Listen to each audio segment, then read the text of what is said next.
This morning we're going to read the Bhagavad Gita from the Path of Wisdom, Discourse number 4, and we'll be reading verses 18 to 36. And the Hindi word for verse is slok, so I will cue Khushboo with slok. And today, just so everybody's aware, I'll be using a third translation, which is the Bhagavad Gita. I really have to get this distance right. Okay, the Bhagavad Gita by R.K. Sharma with Carol Pitts and Les Morgan. And so I will be reading the verse once poetically in verse, once in simplistic English style, American English style, and then the third time I will be reading from this very scholarly R.K. Sharma version with any notes that are in the R.K. Sharma version. So, Slok 18.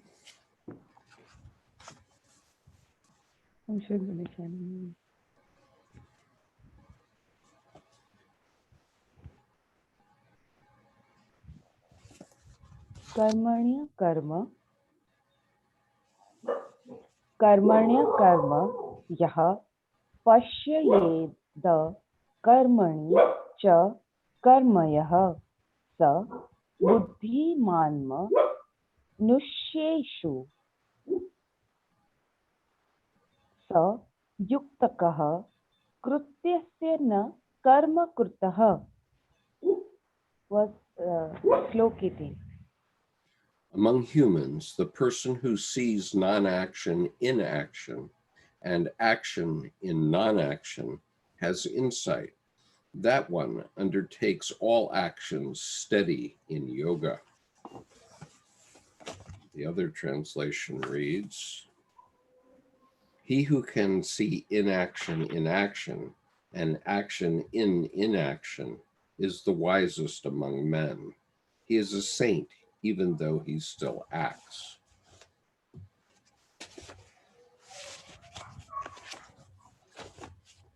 And the R.K. Sharma reads,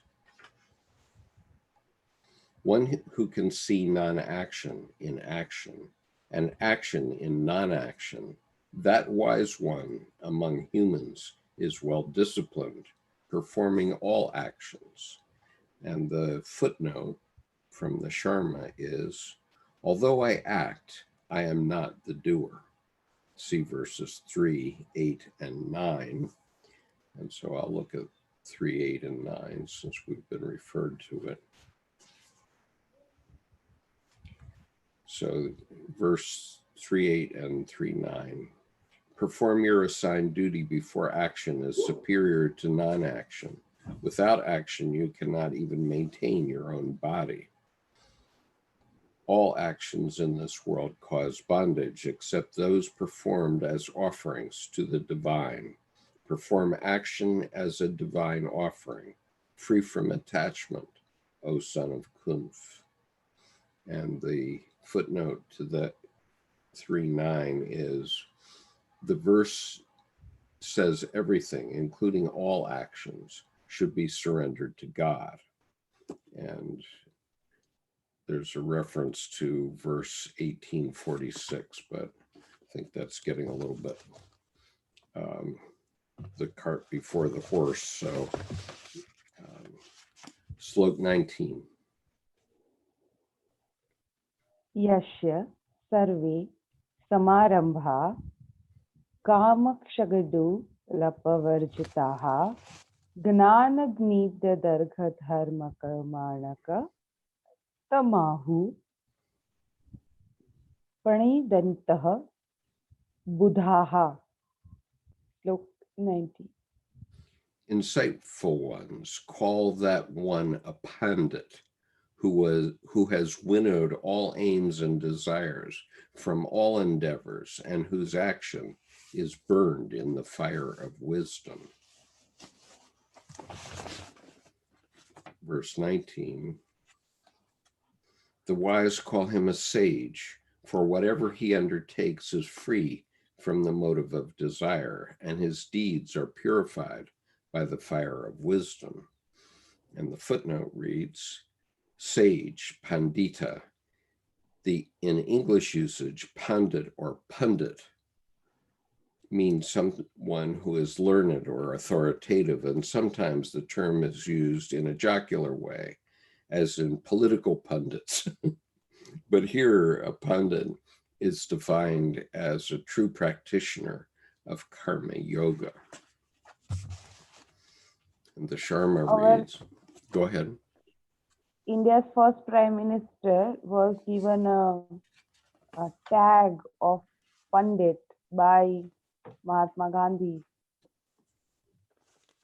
Yes, they used to refer to him as Pandit Nehru, right? Yeah. Right. So,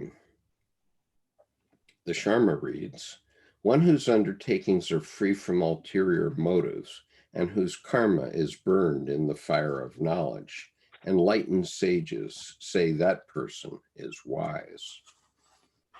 Slok 20.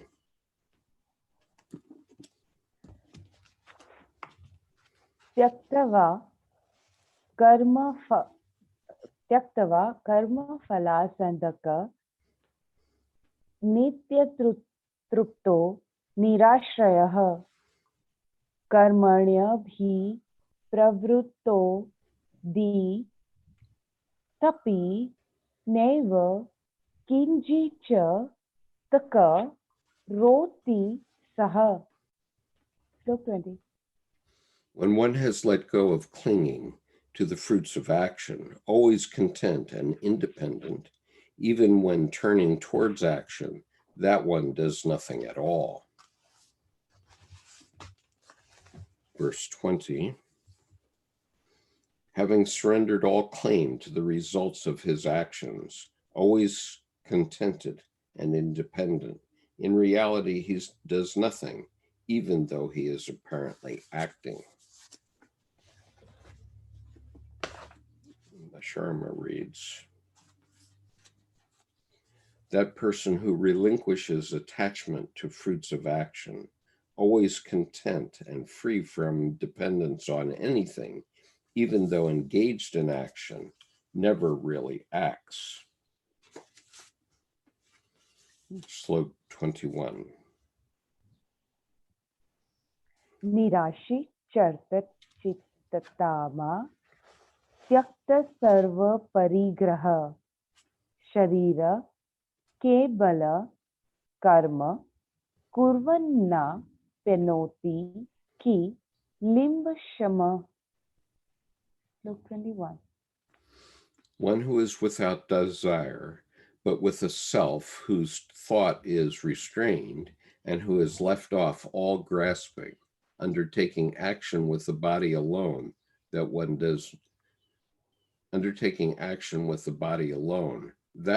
does no evil. The other translation reads,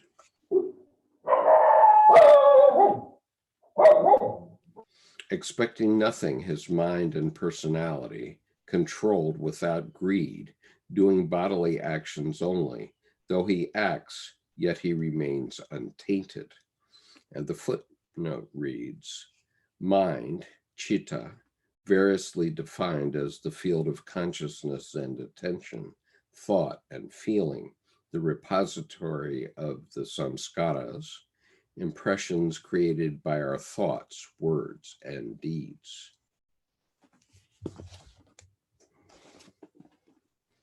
And the Sharma reads, expecting nothing with a disciplined mind and heart, free from all possessiveness, one does not incur sin while the body alone performs action. And the footnote reads, the expression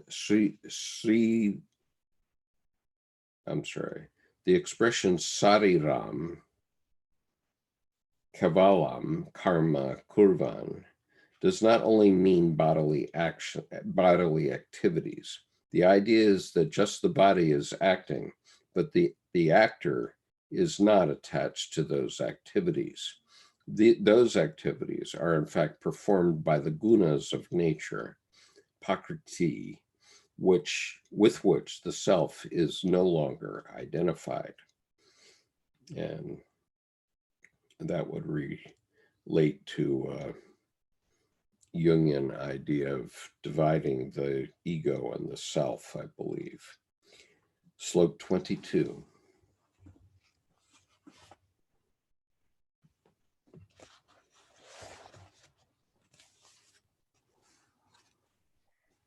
Yaduchalabhasa antushto drandasito vimattasaraha samaha siddhavasidho cha krukruvapapi na nibadhyate. Slope 22nd.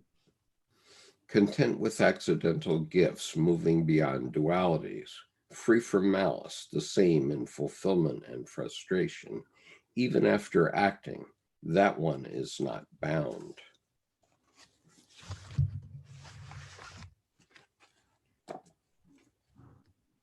Verse 22, content with what comes to him without effort of his own, mounting above the pairs of opposites, free from envy, his mind balanced within success and failure. Though he act, yet the consequences do not bind him.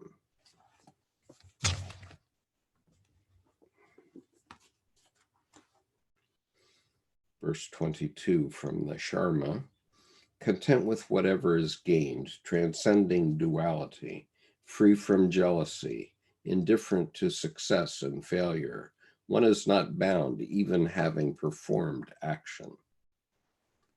Verse 23, slope 23.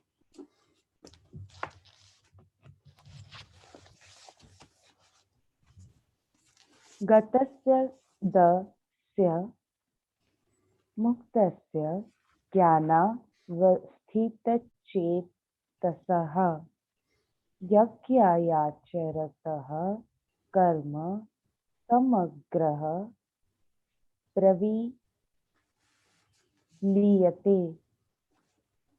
Slope 23.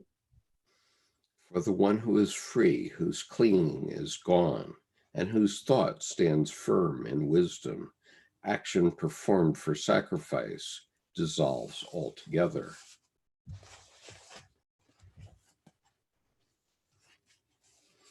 He who is without attachment, free, his mind centered in wisdom, his actions, being done as a sacrifice, leave no trace behind.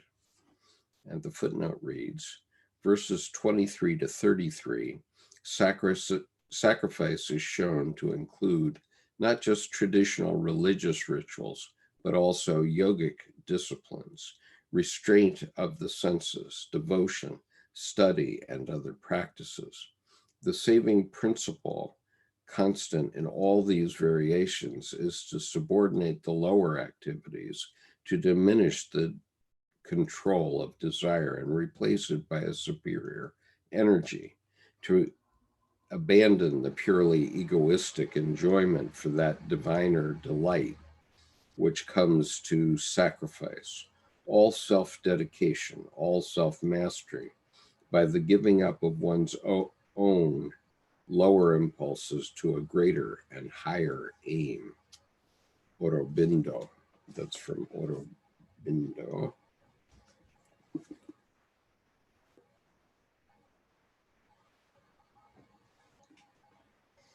The Sharma reads, slope 23, the entire action, karma, evaporates for one who is free from attachment, who is liberated, whose mind is well established in knowledge, and who performs action in the spirit of yajna.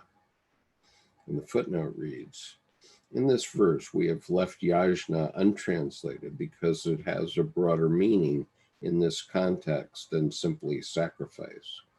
The concrete, visible rituals of offering, yajna, that some people use are a sort of visual aid to help us get the idea of sacrifice. Physical rituals often involve offering substances such as ghee, rice, or flowers. A higher form of sacrifice is internal, in which we identify all things with Brahman, as will be explained in verse 24. This is what is meant by that verse, by the fire of Brahman. Verses 25 to 30 broaden the idea of what a sacrifice could be. Slok 24.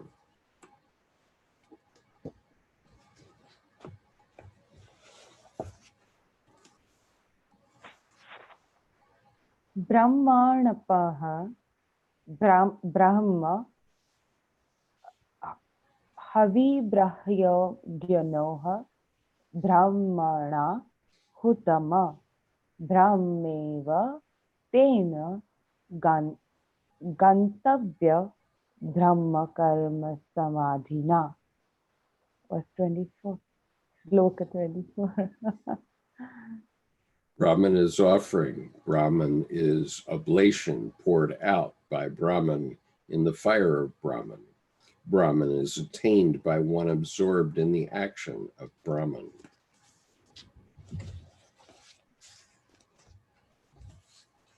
Verse 24, for him the sacrifice itself is the spirit.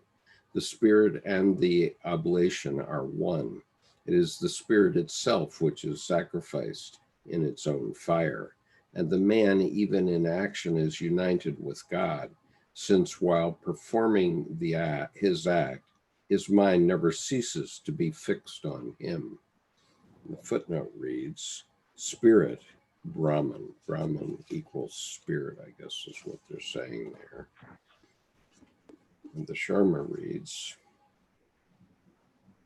Brahman is the instrument of offering. Brahman is the oblation offered into the fire of Brahman by Brahman. Brahman alone is attained by him who comprehends every action as Brahman. Slok 25.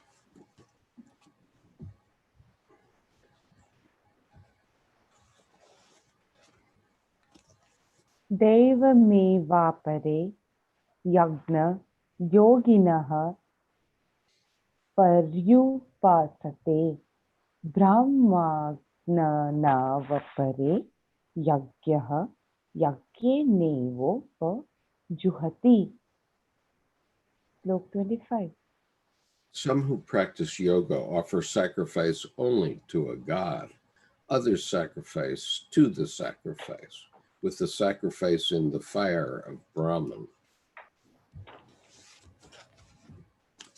The prose translation reads, some sages sacrifice to the powers, others offer themselves on the altar of the eternal. And R.K. Sharma translates this, verse 25. Some yogins offer sacrifice to the gods alone. Others offer sacrifice in the fire of Brahman by means of sacrifice itself.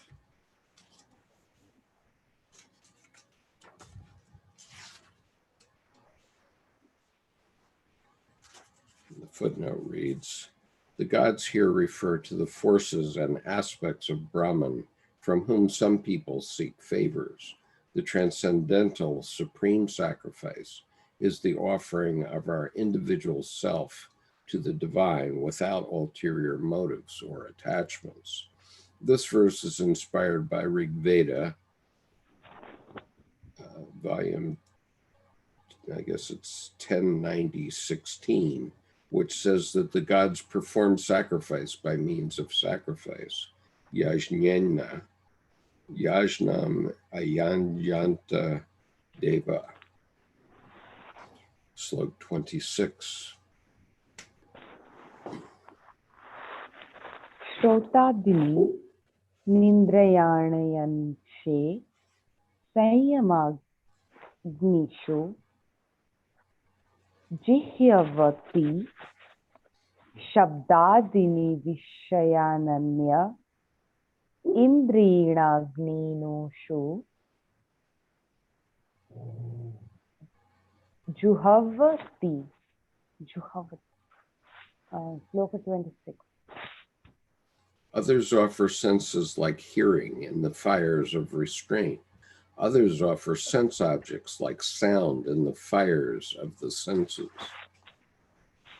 The prose translation reads, some sacrifice their physical senses in the fire of self-control. Others offer up their contact with external objects in the sacrificial fire of their senses.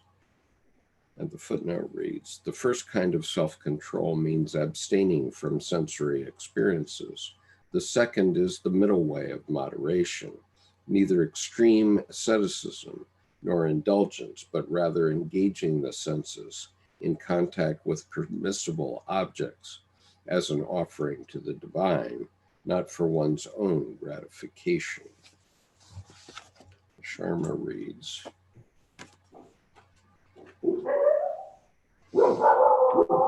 some offer their hearing and other senses in the fire of discipline. Others offer sound and other objects of the senses in the fire of the senses and motor organs. And the footnote reads, the process implied here is of involution from the gross to subtle. This involves withdrawing the objects of the senses into the sense organs into the mind, manas, into the ego, ahankara, the ego into intellect, buddhi, and the intellect into prakriti, and ultimately to Purusa and Brahman. This process is found also as the fifth component, pratyahara, of Patanjali's 8 limbs of yoga, Astanga. Pratyahara is the practice which represents a turning from the outer world to the subtle inner practice of meditation. These 8 components are discussed in the notes to the next verse. Slok 27. Sarvanindriya karmani prana karmani chapare atma sanyama yogagna juhartiti gnana dipite. Slok 27. Some offer all actions of the senses and actions of the breath into the fire of the yoga of self-restraint, lit by wisdom. The prose reads, others again sacrifice their activities and their vitality in the spiritual fire of self-abnegation, kindled by wisdom.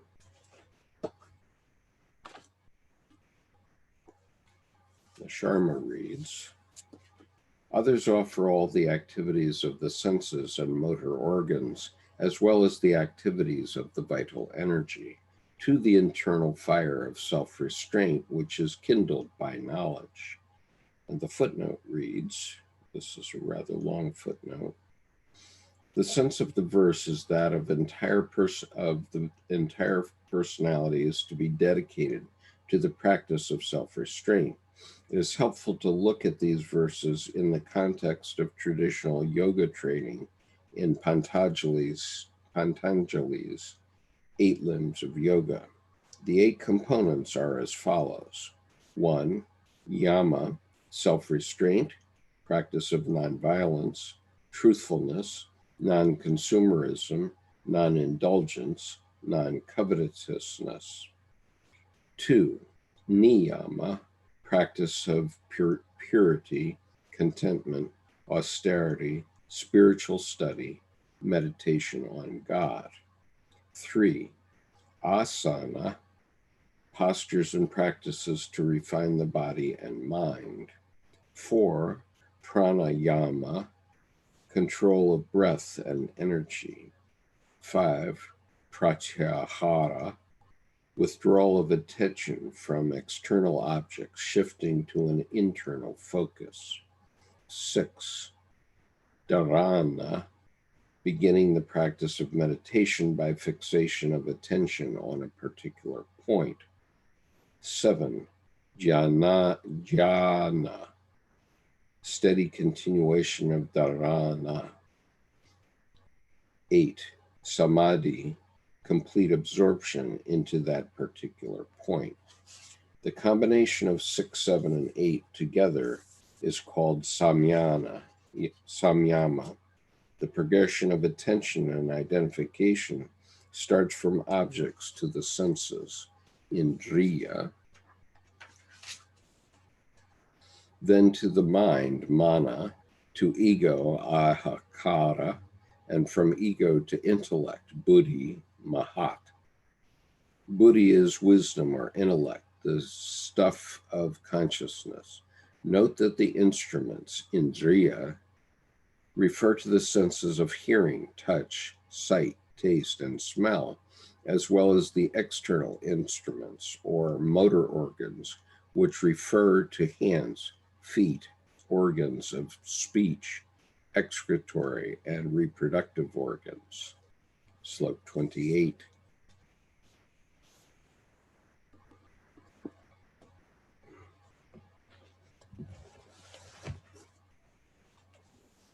Dravya yagna, tapo yagna, yoga yogya tatha pare, svadhya yagya nayagyasya cha,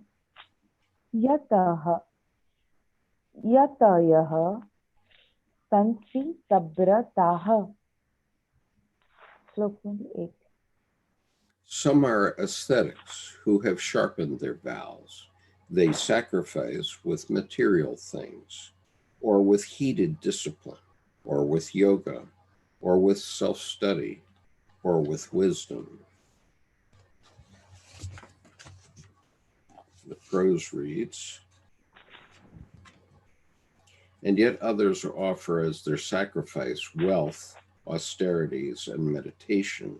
Monks wedded to their vows renounce their scriptural learning and even their spiritual powers. And I missed one footnote, which is vitality equals prana, primal life force or energy, breath of life.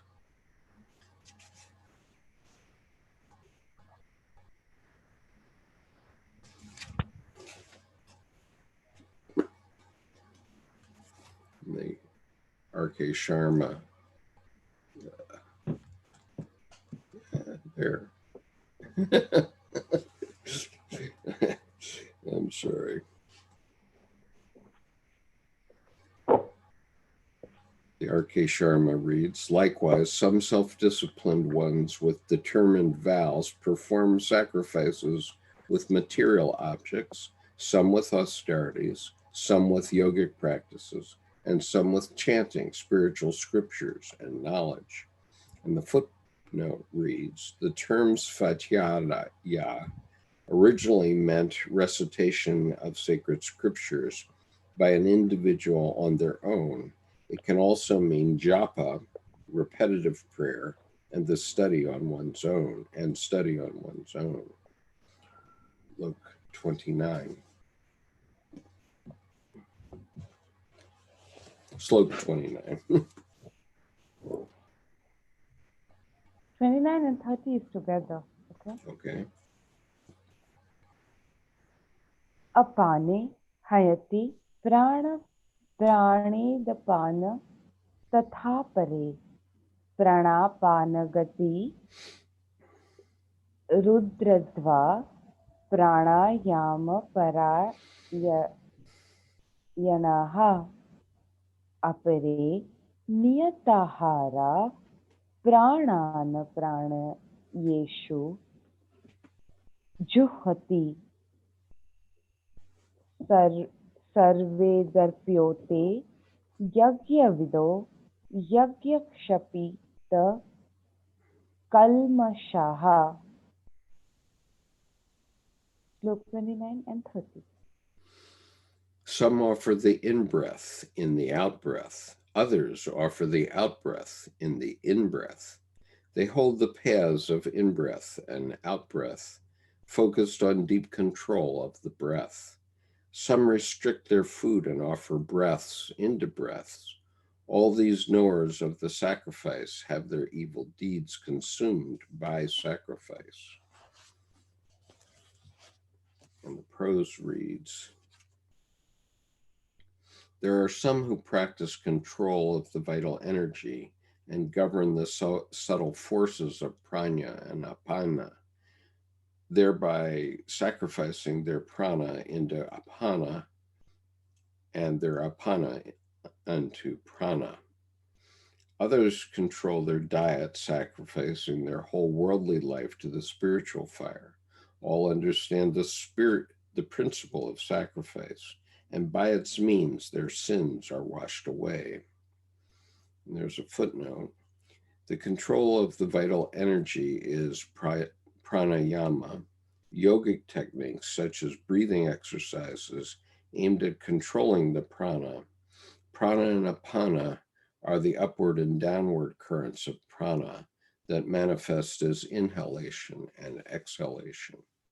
Prana converts the oxygen in incoming breath into the life force. Apana is the downward force that removes waste and impurities from the body. The Sharma reads, likewise, others, regular practitioners of control of breath, restraining the movements of the upward moving and downward moving energies, offer the upward moving energy into the downward moving energy, and others offer downward moving energy into upward moving energy. The footnote reads, prana, elan vital, and apanya, the eliminative wind, are two types of vital energy in the body. They are also mentioned in verses 527 and 1514. Others with a well-regulated diet sacrifice their upward moving energy into upward moving energy itself. They are all conversant with sacrifices, with sins destroyed by sacrifice. Slok 31.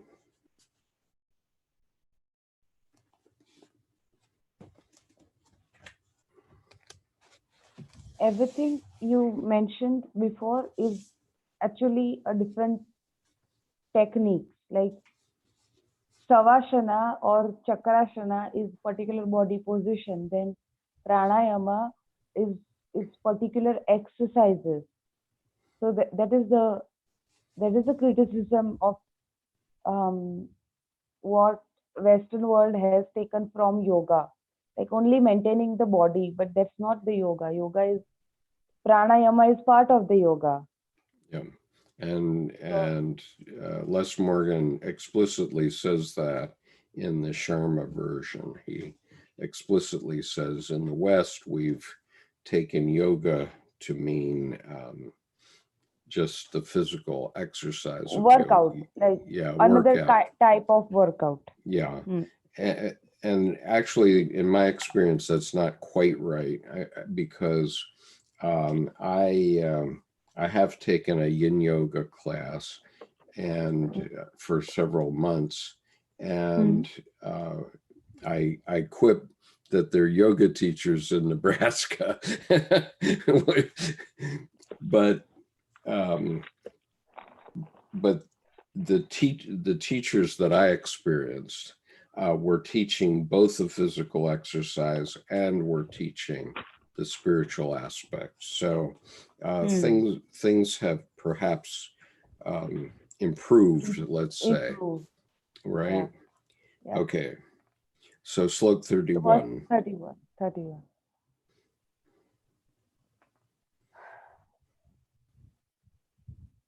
Agya Shishta Vrita Bhujo Yanti Brahma Sanatanama Naya Loko Dasya Yagyasya kuto danyaha kuru samatama ha. Slok 31. The best of the Kurus, this world does not belong to those who do not sacrifice, much less the other world. Those who enjoy nectared remains of sacrifice go to Brahman, existent from the beginning.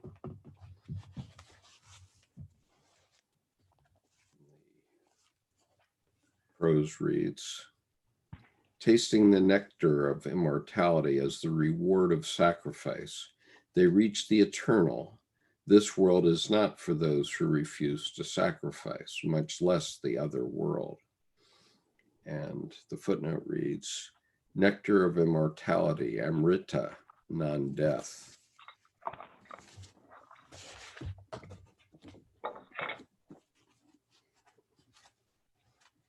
The Sharma reads, those who enjoy the ambrosia from the remnants of sacrifice attain eternal Brahman. One who does not perform any of these sacrifices cannot enjoy even this world. What to say to the other world, O best of the Kurus? And there's a footnote here. Verses 29 and 30 use the technical terms prana and apana to refer to contrasting types of vital energy, which the practitioner seeks to bring into balance. The same terms are used to refer to inhaling and exhaling breaths in verse 527.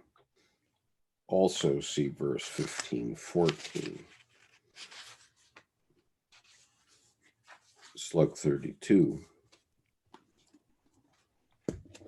Eva bahuvidya yakya vitata brahmano mukhe karmajan vidyahi tansavarneva gyatva vimogya se. Slok 32. Recognize that all those many kinds of sacrifice spread out before Brahman are born of action. When you realize this, you will be freed.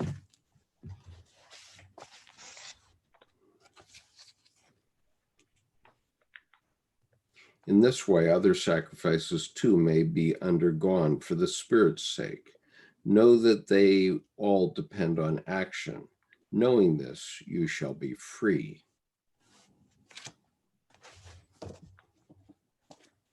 And the R.K.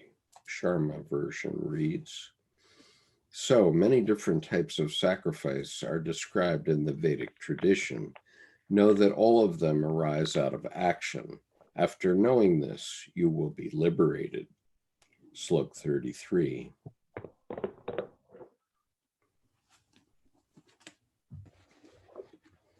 Shreya nadra vya maya dagya cha jnanayagyaha parantapa sarva karmakhila partha jnane parisamayate. Slok 33. Son of Prita, all action is fully contained in knowledge. The sacrifice of knowledge is better than the sacrifice of worldly things, scorcher of the enemy. Verse 33. The sacrifice of wisdom is superior to any material sacrifice. For, O Arjuna, the climax of action is always realization. And the footnote reads, the sacrifice of wisdom, sacrifice leading to wisdom, jnana, performed through mental action, is described in 424. Sri Eswaran interprets the phrase to mean an offering of wisdom. The greatest gift we can give the Lord is the sharing of spiritual wisdom with others. And the Sharma reads, verse 33, O destroyer of the enemy, sacrifice consisting of knowledge is superior to material sacrifice. O son of Prita, all bondage of action in its entirety comes to an end in knowledge. And the footnote reads, the term jnana yajna was just used in verse 428. The contrast in the verse is between material sacrifice and non-material sacrifice, which is achieved through a change in mental attitude. The remaining verses of this chapter will elaborate on the importance of correct understanding as an essential part of spiritual practice. Jnana yajna, yajna means knowledge sacrifice, or a sacrificial ritual a sacrificial ritual offering consisting of knowledge. It is intended to convey the sense of developing discriminating wisdom in the form of realization of the difference between higher consciousness and the individual empirical consciousness, which is transient. This more abstract sense of yajna is intended to complement the more traditional forms of yajna, not replace them. See verses 18:5, yajna danam tapas kaiva pavanyani manisanam. Also see verses 9:15 and 1870. Slok 34.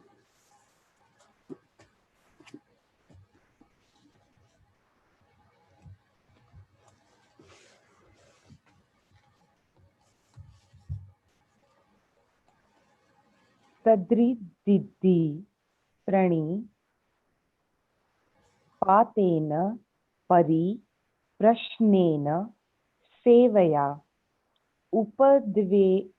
upadeshya tin te jnana jnaninasta tvadarshinaha. 31st.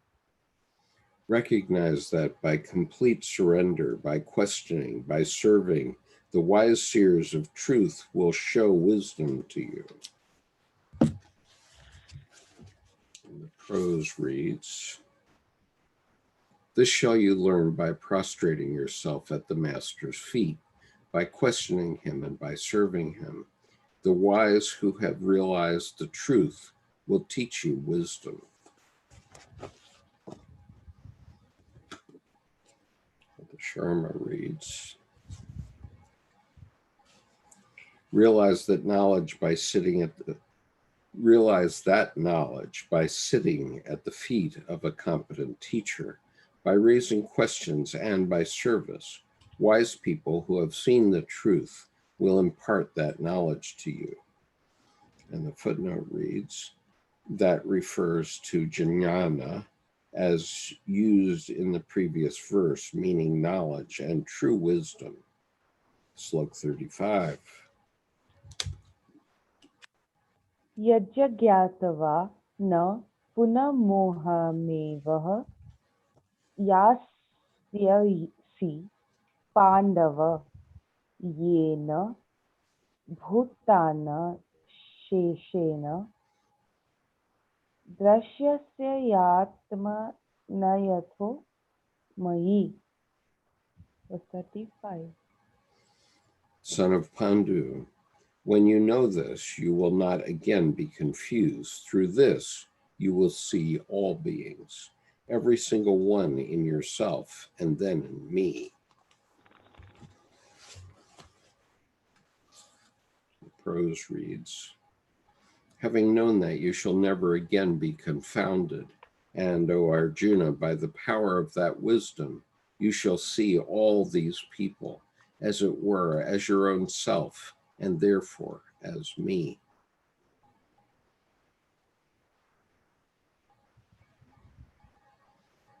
It seems I missed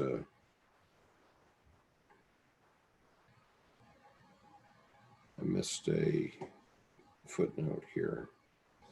A devotee of Sai Baba of Shirdi, who died in 1918, was reciting this verse while massaging the master's legs. Sai commented, "The verse tells us how a disciple is to approach his guru in order to attain realization. He must completely surrender body, mind, soul, and possessions to the guru. This is the prostration referred to. The inquiry must be constant quest for truth, not questions asked of mere curiosity or for wrong motives, such as to trap the guru. The motive must be pure desire for spiritual progress and realization. Then the service is not mere physical service, such as massaging. For it to be effective, there must be no idea that you are free to give or withhold service. You must feel that your body no longer belongs to you, since you have surrendered it to the guru, and it exists only to do him service." He also said, "Divine knowledge is to be realized, not taught. The master does not give knowledge, but simply removes the veil of ignorance, concealing knowledge that is innate." That's beautifully Indian. Devotion, the bhakti, the surrender that comes in a routine kind of a way. So, and the Sharma reads, "With this knowledge, O son of Pandu, you will not face delusion like this again. And by this knowledge, you will view all beings without exception in your own self, then in me." Slok 36.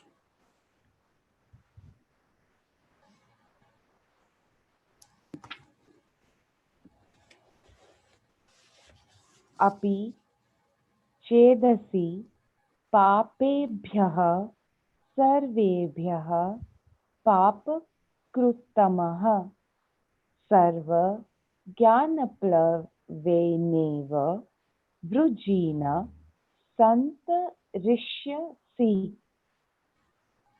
Slok 36. Even if you are the most evil among all doers of evil, you must cross beyond all wickedness by the boat of wisdom.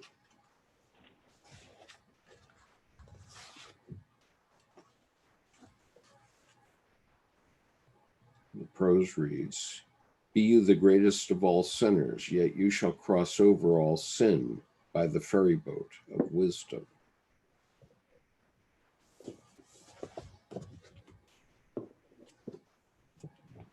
The Sharma reads, "Even if you are the worst sinner among all sinners, you will definitely cross the ocean of all sins with the boat of knowledge."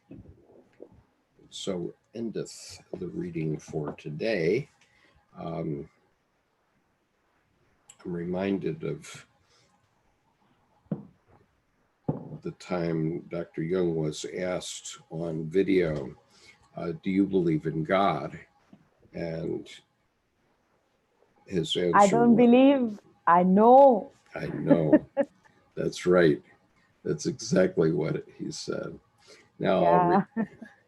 So do you have some more comments before I go to YouTube questions or comments?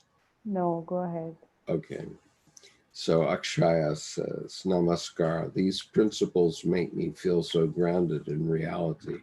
Just acknowledging the untapped potential of mankind gives me chills down my spine." Will of Earth says, "Yes, the Bhagavad Gita is a favorite from me, beautifully straightforward." Akshaya, according to Jung, what's the highest value thing a man can aim for? Do you believe in liberation in its face value? I would say that the highest value is to know. And I think that's what we're saying here, is it not? And Will of Earth says, for one to know of liberation without face on the inner value as being true. Dan C. says, I remember in a book there were 3 paths, through wisdom, feeling, and will. And Will of Earth says, sparked curiosity, Dan, what? And I want to pull out of my mysterious stash here, because Dr. Jung, in the beginning of the Red Book, actually addressed this in the very first 2 paragraphs of the Red Book. So I'm reading from the Red Book by C.G. Jung, the Reader's Edition, and the first 2 paragraphs read like this, and why he had to put knowledge aside and know. Okay. If I speak in the spirit of this time, I must say no one and nothing can justify what I must proclaim to you. Justification is superfluous to me, since I have no choice, but I must. I have learned that in addition to the spirit of this time, there is still another spirit at work, namely that which rules the depths of everything contemporary. The spirit of this time would like to hear of use and value. I also thought this way, and my humanity still thinks this way, but that other spirit forces me nevertheless to speak beyond justification, use, and meaning. Filled with human pride and blinded by the presumptuous spirit of the times, I long sought to hold that other spirit away from me, but I did not consider that the spirit of the depths from time immemorial and for all the future possesses a greater power than the spirit of this time, who changes with the generations. The spirit of the depths has subjugated all pride and arrogance to the power of judgment. He took away my belief in science. He robbed me of the joy of explaining and ordering things, and he let devotion to the ideals of this time die out in me. He forced me down to the last and simplest things. The spirit of the depths took my understanding and all my knowledge and placed them at the service of the inexplicable and the paradoxical. And he robbed me of speech and writing for everything that was not in his service, namely the melting together of sense and nonsense, which produces the supreme meaning. And I should also read the supreme meaning. And this is italicized after the first 2 paragraphs in the Red Book. But the supreme meaning is the path, the way, and the bridge to what is to come. That is the God yet to come. It is not the coming God himself, but his image which appears in the supreme meaning. God is an image, and those who worship him must worship him in the image of the supreme meaning. The supreme meaning is not a meaning and not an absurdity. It is image and force in one, magnificence and force together. The supreme meaning is the beginning and the end. It is the bridge of going across and fulfillment. The other gods died of their temporality, yet the supreme meaning never dies. It turns into meaning and then into absurdity, and out of the fire and blood of their collision, the supreme meaning rises up, rejuvenated anew. The image of God has a shadow. The supreme meaning is real and casts a shadow, for what can be actual and corporeal and have no shadow? The shadow is nonsense. It lacks force and has no continued existence through itself. But nonsense is the inseparable and undying brother of the supreme meaning. Like plants, so men also grow, some in the light, others in the shadows. There are many who need the shadows and not the light. The image of God throws a shadow that is just as great as itself. The supreme meaning is great and small. It is wide as the space of the starry heaven and narrow as the cell of the living body. I do want to read something ahead Go ahead. here. Go ahead. Plants and animals, including humans, seek food. Additionally, humans also seek meaning. The dehi within the day means soul within the body. The meaning within the words. The soul within the body. The metaphorical within the literal. That's it. Yeah.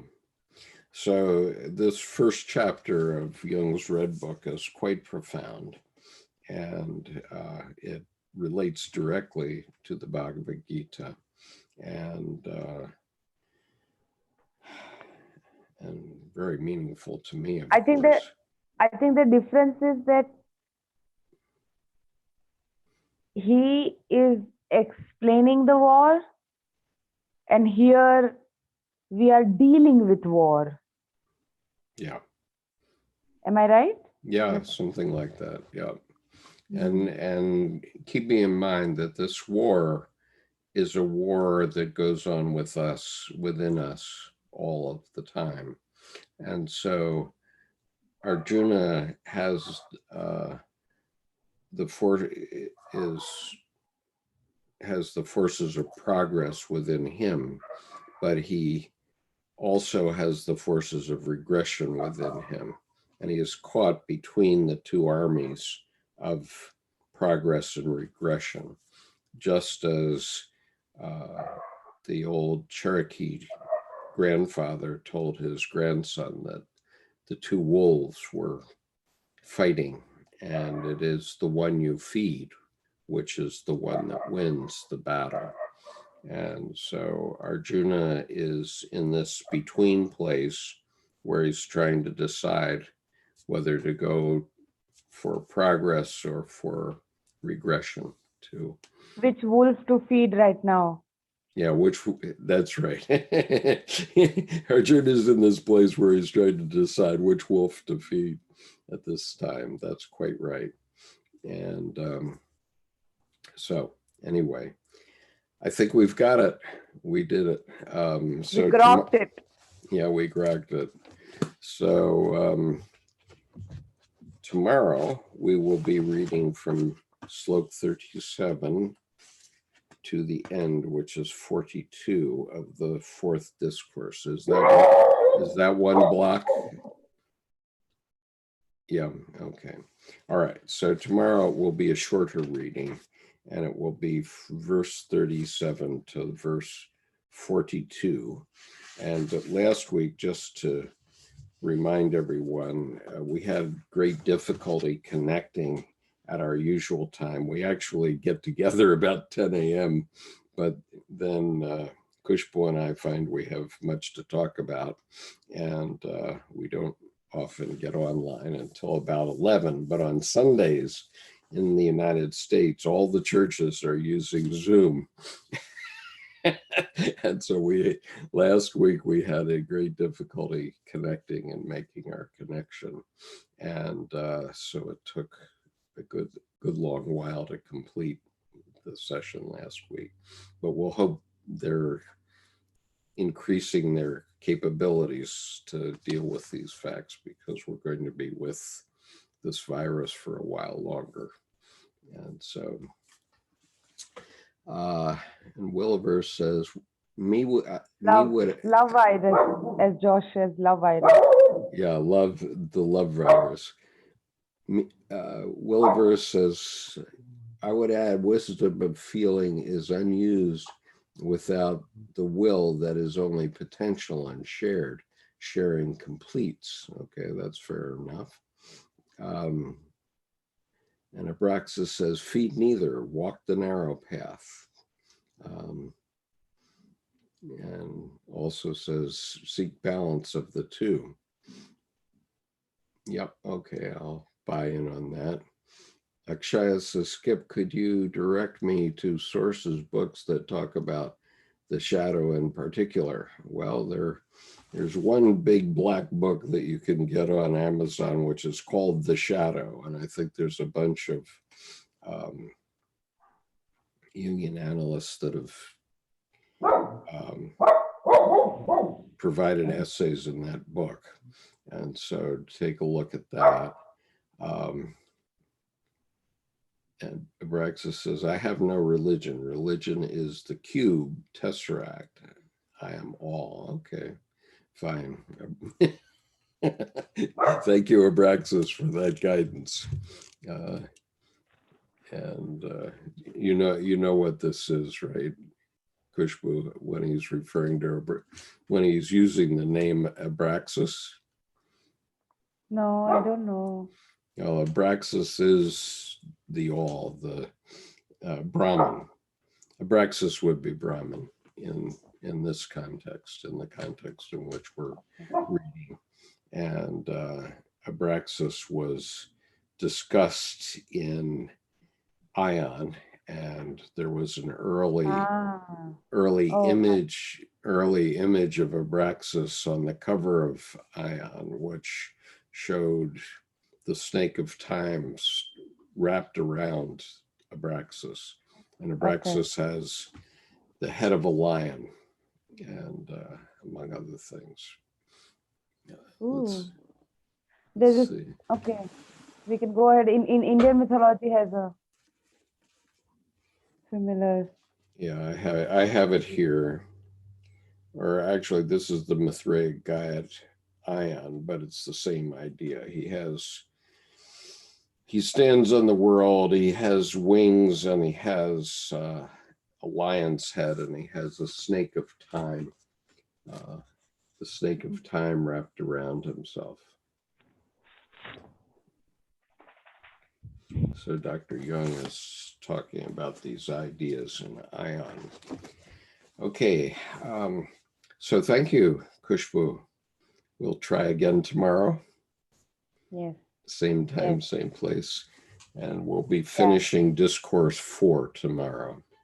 Yeah, so, I'll read the last lines here. Okay. Yes, please. Within the infinite midst lie an eternal truth. Who sees it all? Varuna has but 1,000 eyes, Indra 100, you and I only 2. The US dollar bill has only one, and which is the point about materialism not having balance. And so, Khushboo, do you want to have an exchange of your mantra at the end of these sessions? I was thinking of that today, and I was. I can do that, but it's just not right to add things in between the process. Okay, all right. So you see, this is also a one kind of yagya, which you keep mentioned, right? Like a daily ritual. It's not an experiment. It's a conscious effort. Daily, yeah. Right. So no. And sorry to say that, but how did you feel about adding the Sharma text, the third text? Well, we're just adding a more meaning to it. We are not adding additional rituals to it. Yeah, we're adding more meaning. And I thought the notes in the Sharma were also very useful personally, especially. I agree. Especially the one that I found most useful was this one where he talks about the 8 kinds of yoga. And that's something we need to look at some point. Patanjali's 8 limbs of yoga. So Also there are 2 sloks which we came across yesterday. Yada yada hi dharmasya. It's in the end, like when we finish all of this, we will come back to this 2 sloka and what this book is saying about that. Because I want to, because it's I think it's the most strongest slokas which are there. So you want to do that at the end, though. At the end. Yeah. At the very end. Okay. Very good. We have completed our ritual for today. Thank you so much. Okay. We'll see you tomorrow. Peace, everyone.